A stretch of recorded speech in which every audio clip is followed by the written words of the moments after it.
자, 배동찬 교수의 맛있는 돈 이야기의 배동찬입니다. 여러분 반갑습니다. 오늘의 얘기 주제는요, 지난번하고 이어서 한번 해보도록 하겠습니다. 분양권 폭탄. 어마어마하죠. 무섭잖아요. 뭐 폭탄 만난다. 폭탄. 물론 그래요. 때때로 이제 돈 폭탄을 맞고 싶어. 돈이 갑자기 펑 터져가지고. 요즘도 그런 꿈을 꾸는 것 같아요. 갑자기 막 500원짜리가 막 잔뜩 깔려있는 그 밭 꿈속에 그래서 돈을 막 준다는 거예요. 돈을 막 줍고 이 주머니마다 이제 볼록볼록 이제 하는 거죠. 그죠? 그런 꿈, 이 돈을 줍는 꿈을 이제 꾸는 것 같아요. 문득 참 요거도 생각나네요. 그 지난주에 또 서울에 가기 위해서 이제 KTX를 타기 위해서 에스컬레이터를 타고 올라가는데 이 끝에 부분에 딱 보니까 이 1,000원짜리 지폐 2장이 있는 거야. 근데 웃긴 거는 앞에 계시는 분들도 분명히 이 1,000원짜리 2장을 분명히 봤을 텐데 이게 주소 가시는 분이 한 분도 안 계시는 거예요. 보니까 여러분 저는 어떻게 했을까요? 1번 배종찬이는 그 돈을 줍는다.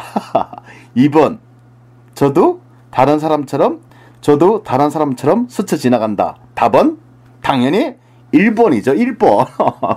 앞에 돈이 있는데 그 돈을 왜 이리 안 줍냐고요.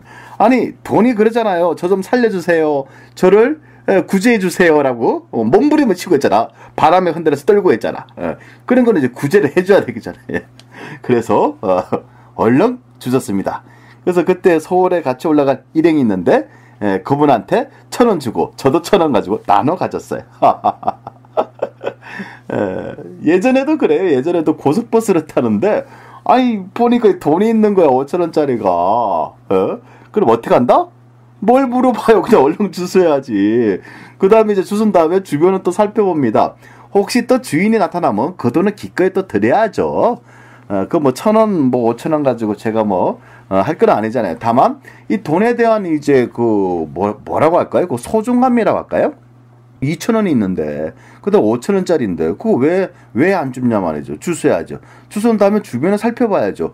혹시 주인이 계시다면 기꺼이 또 드려야죠. 주셔서 드려야죠. 당연히. 근데 주변을 살펴봐도 아무도 안 나타난 겁니다. 그럴 경우는 어떻게 한다? 어떻게 하긴요? 제 지갑 속에 고이 보관을 해야죠. 아무튼 그렇습니다. 요런 방송도 마찬가지잖아요. 저희가 이게 배종찬 교수의 맛있는 돈 이야기를 통해서 여러분들의 이제 부동산에 관련된 그 편견과 또 이렇게 잘못 알고 계시는 그런 지식들을 이제 하나씩 깨트리고 이제 좀 건전하고 좀 이렇게 안전적인 투자를 제가 권유해드리고 또 이렇게 교육이라고 하죠. 이렇게 알려드리고 있는 거죠. 물론 또 교육이라 해가지고 제가 뭐 또 거대한 사람이나 제가 또 무진장 막 똑똑하거나 그런 사람은 아니잖아요. 다만 이제 실제 경험 이런 걸 가지고 이제 이렇게 좀 재밌게, 물론 또 재미없다고 하시는 분도 계시겠지만 근데 저로서는 최선을 다하는 것 같아요.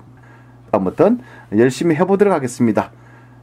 좀 하루하루가 좀 소중한 것 같아요. 좀 하루하루가 좀 바쁜 것 같고 이런 이제 귀한 시간을 내서 또 여러분들도 마찬가지잖아요. 하루하루가 바쁘고 얼마나 힘듭니까? 그런 와중에서도 제 방송을 애청해 주시는 거 요거조차도 감사하고 또 감사할 따름이죠. 항상 감사합니다. 매사에 감사하라. 항상 감사하고 고맙습니다, 여러분. 자, 폭탄 시리즈. 이제 세 번째죠. 그 지난번에 얘기했던 건 바로 뭐냐니까 프리미엄 폭탄이 되겠죠. 즉, 내가 피를 주고 샀는데 올라갈 수도 있고 떨어질 수도 있다. 막판에 가서. 그 다음에 이제 양도소득세 폭탄. 이 기존에 있는 기존 아파트의 양도소득세는 1년이 지나면 누진과세 적용인데 요 양도소득세는 2년이 지나야지 누진과세 적용이 된다. 따라서 기존 아파트가 오히려 양도소득세 부분에서 더 유리한 부분이 있다. 라고 얘기를 해드렸고요. 이제 세 번째로 본다면요.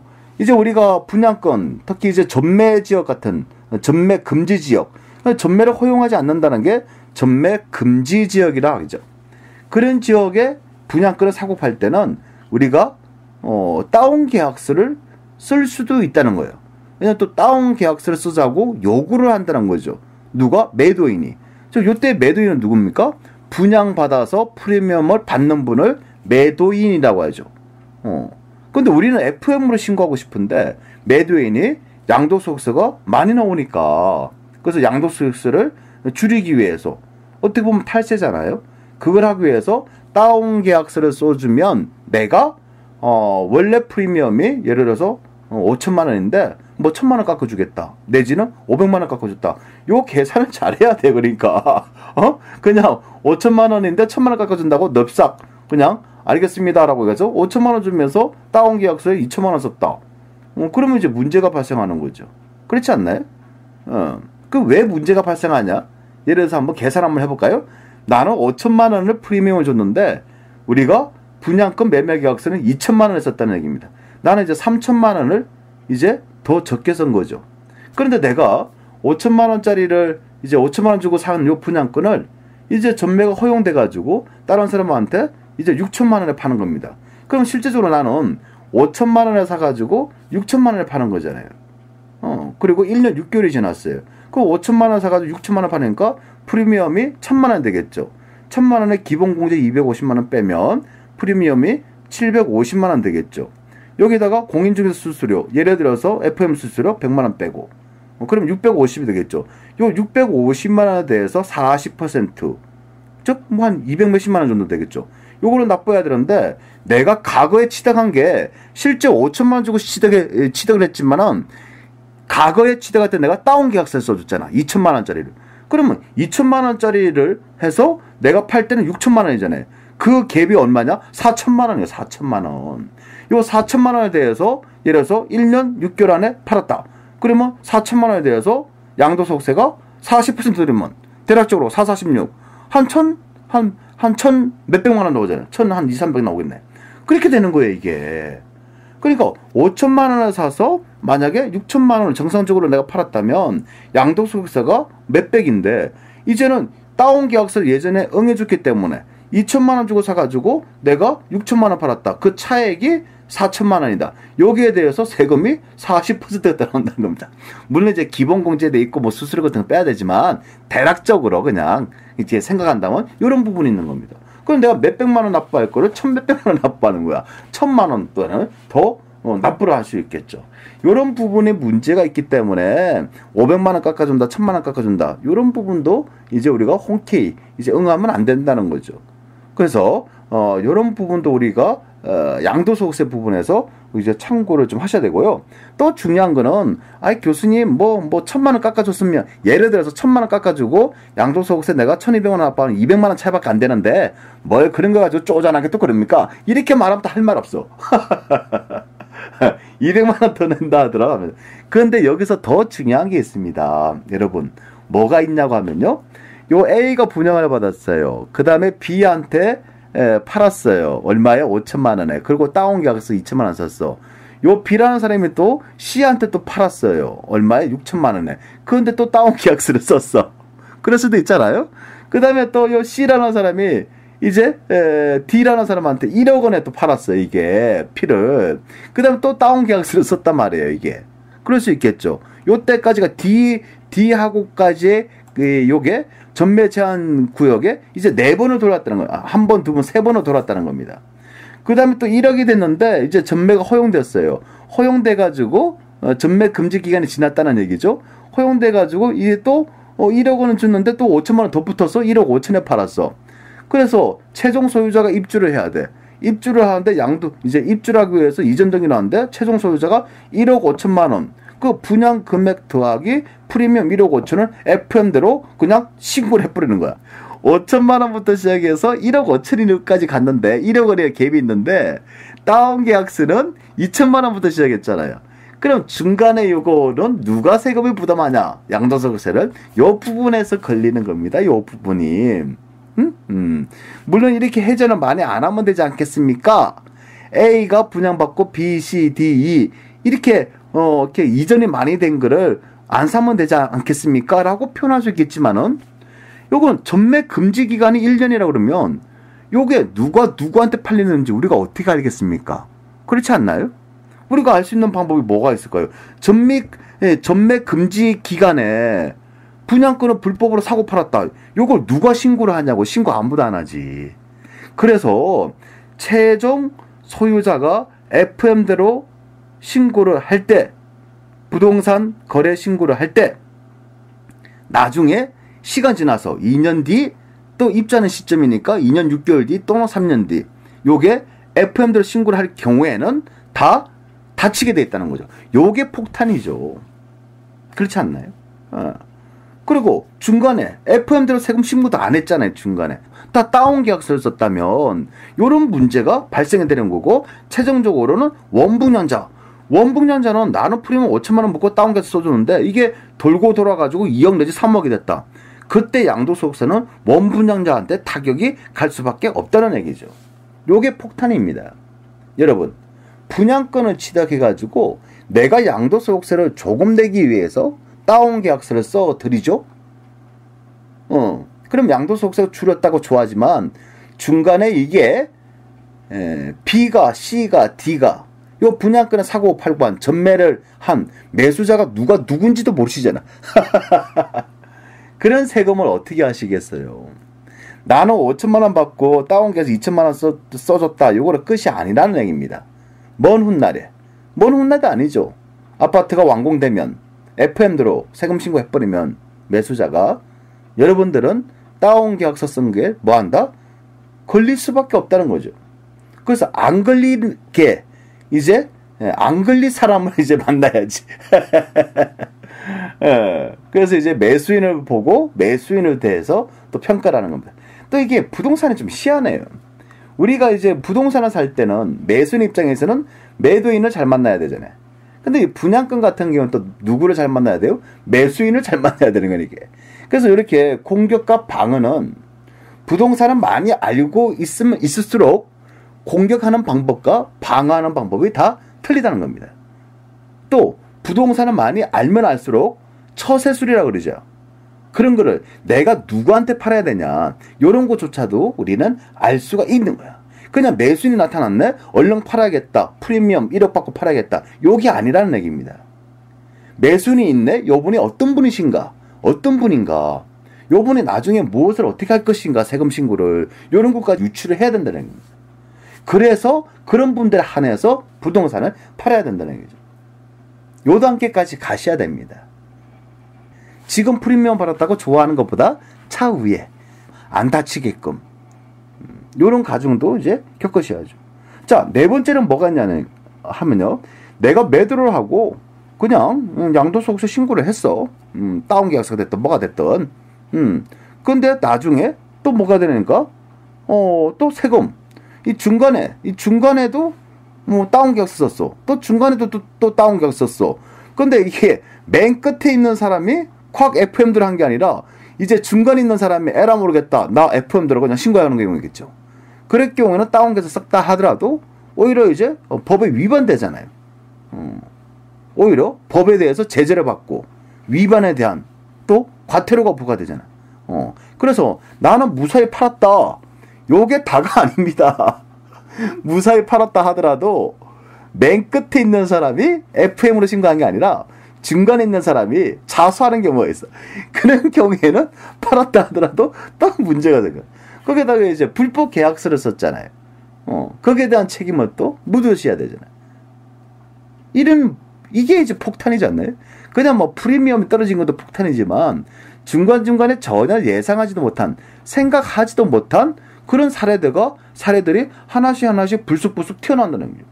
그러면 떴다방에서 썼기 때문에 떴다방 찾아야지. 그 떴다방 찾아가면 뭐다? 전화번호가 바뀌어 있잖아요. 그렇잖아요. 떴다방이 왜 떴다방입니까? 몇 달 동안 쫙 해먹고 그냥 사업자 등록 폐쇄해버리잖아. 도망가버리잖아. 여러분이 떴다방, 뭐 사업자 등록, 공인중개사, 뭐 이름, 명함, 요거밖에 대화 합니까? 명함도 가명이라면, 예를 들어서 나쁜 사람들도 있잖아요. 다 그렇다는 얘기는 절대 아니고 나쁜 사람도 있잖아요. 그 이름이 가명을 썼어. 그 다음에 자격증도 대여 자격증이야. 그때 중간에서 떴다방이 뭐다? 떴다 이쪽 떴다가 저쪽 뜨는 게 떴다방 아니에요? 그 분양팀도 좀 비슷하잖아요. 안 팔리는 거 홍보 잘해가 다 팔아먹었어. 그 다음에 뭐, 해가지고 오른다 해가지고 팔아먹었어. 그 다음에 이거는 또 싸다. 여기 새 아파트다. 얼마나 좋아. 해간다 했어. 그 다음에 이제 다 분양하면 철수잖아요. 철수하면 끝이잖아요. 철수하면. 이제 그러니 떴다방에서 사고팔고 한다면 나중에 문제가 생기면 누가 책임을 지냐. 이런 부분에 대해서 갑자기 나는 매도했는데 갑자기 문제가 발생할 수 있다. 이게 바로 부동산의 분양권에 있어서 부동산의 폭탄이라고 봐야 되겠죠. 그리고 우리 공인중개사 우리 사장님 여러분,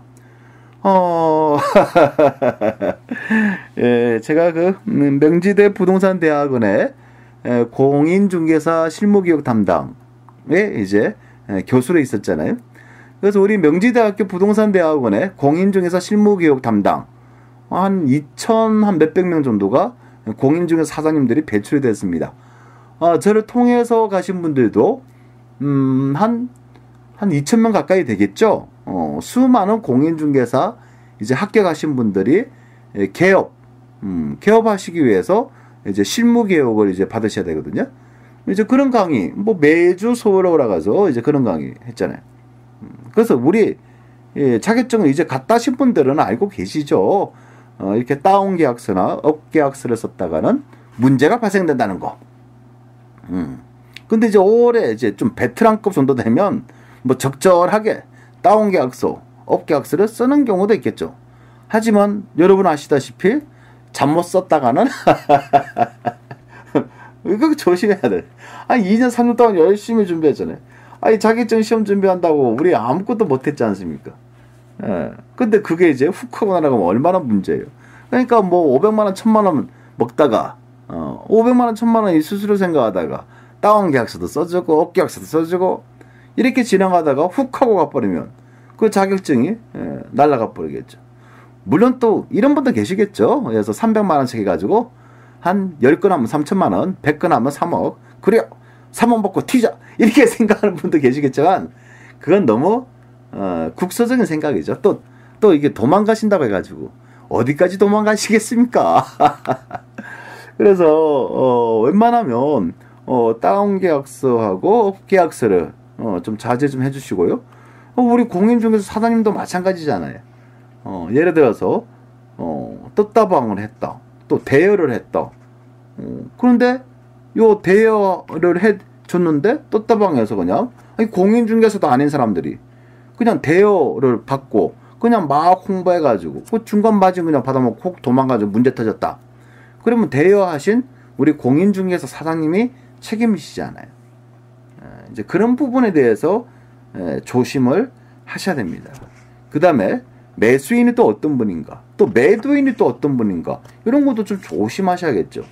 예를 들어서 하나의 분양권을 가지고 여러 사람한테 뭐 팔아먹는 그런 좀 악질적인 그런 사람들도 있잖아요. 그런 중소 건설업체도 있고. 그래서 우리 공인중개사 사장님들은 매도인이 누구냐 이런 신분 확인 또 해야 되고, 또 매수인이 누구냐 이런 것까지 철저하게 우리 공인중개사 사장님들은 좀 준비를 하셔야 되겠죠. 그래서 결론적으로 본다면 분양권은 말은 쉬워요. 그리고 또 아주 간단한 것 같잖아요. 그냥 사면 되잖아. 돈 많으니까. 또 가슴 아픈 거는 돈이 별로 없으시면서 이 계약금 3천, 4천만 원 집어넣고 예를 들어서 프리미엄 뭐 1,000, 2천만 원 드리고 그 다음에 1년 안에 뭐 5천만 원 오르면 진짜 대박 아니냐. 이런 꿈을 꾸시는 분들이 굉장히 많으신 것 같아요. 초반에 형성되는 프리미엄 2천, 3천만 원은 그닥 뭐 썩 좋은 거라고는 좀 생각하기 전 어려울 것 같아요.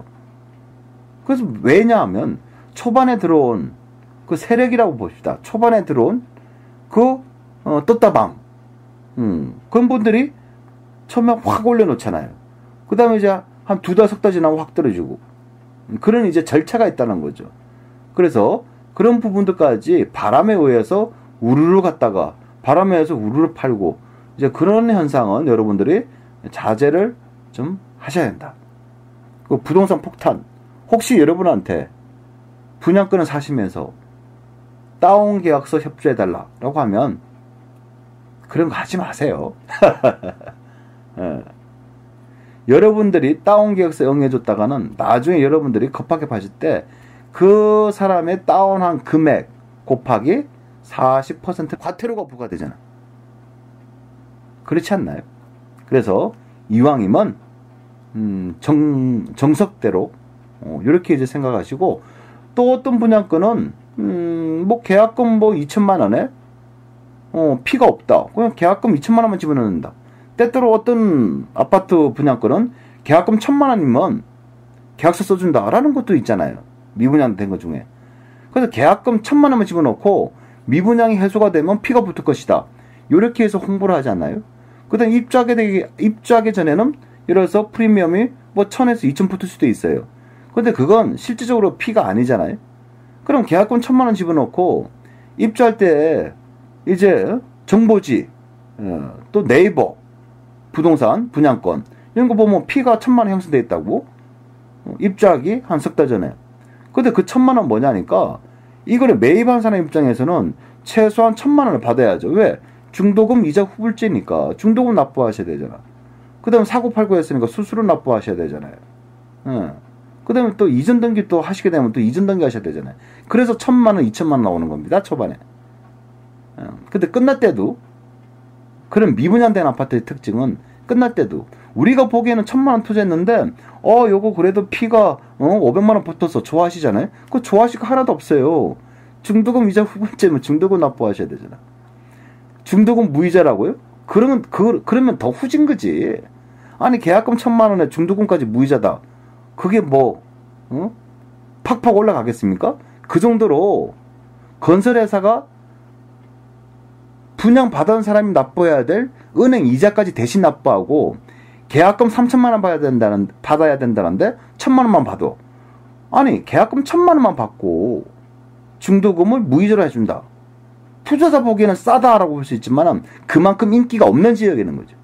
얼마나 인기가 없었으면 미분양이 됐다, 이 얘기 아닙니까? 참고적으로 분양인행은 1순위, 2순위, 3순위 미분양이 있습니다. 1순위에서 올 마감이 되면 2순위, 3순위한테는 순위가 안 가죠. 근데 1순위에서 마감이 안 되고 좀에 남았어. 그럼 2순위에서 마감이 될 수 있겠죠. 근데 2순위에서도 했는데 또 마감이 안 됐어. 올 분양이 안 됐어. 그럼 또 찌꺼기가 있겠죠. 그 찌꺼기가 바로 3순위에 가죠. 3순위 했는데도 또 올 분양이 안 됐어. 그걸 미분양이라는 겁니다. 그래서 미분양 아파트의 특징이 있잖아요. 1,000만 원, 2,000만 원 집어넣고 기다리는 거. 제가 말씀드렸는데요. 다 올라가는 거 아닙니다. 다 올라가는 거 절대 아닙니다. 오죽했으면 미분양이 낫겠습니까? 물론 그래요. 미분양 나가지고 들어가서 프리미엄을 1,000만 원, 2,000만 원 받을 수도 있겠죠. 근데 그런 지역의 특징을 보세요. 그런 지역은 좋은 지역입니다. 브랜드 가치도 높은 그런 좋은 지역일 거예요. 분양가가 높았기 때문에 비싸서 미분양된 거지. 그런 것도 꼼꼼히 따져보셔야 돼요. 즉 기존 아파트 가격하고 지금 짓고자 하는 분양 가격, 평당 가격, 이런 것도 따져보시고 여러분들이 투자에 있어서 판단을 하셔야 되는 겁니다. 투자는 답이 없습니다. 투자는 답을 찾아가는 과정입니다. 이러한 과정을 슬기롭게, 지혜롭게 잘 넘어가시기 바랍니다. 분양금 폭탄은 당하는 사람은 당합니다. 이런 당함을 우리는 뭐 해야 된다? 예방을 하셔야 됩니다. 이상까지 배종찬 교수의 맛있는 돈이야기입니다. 배종찬이었습니다.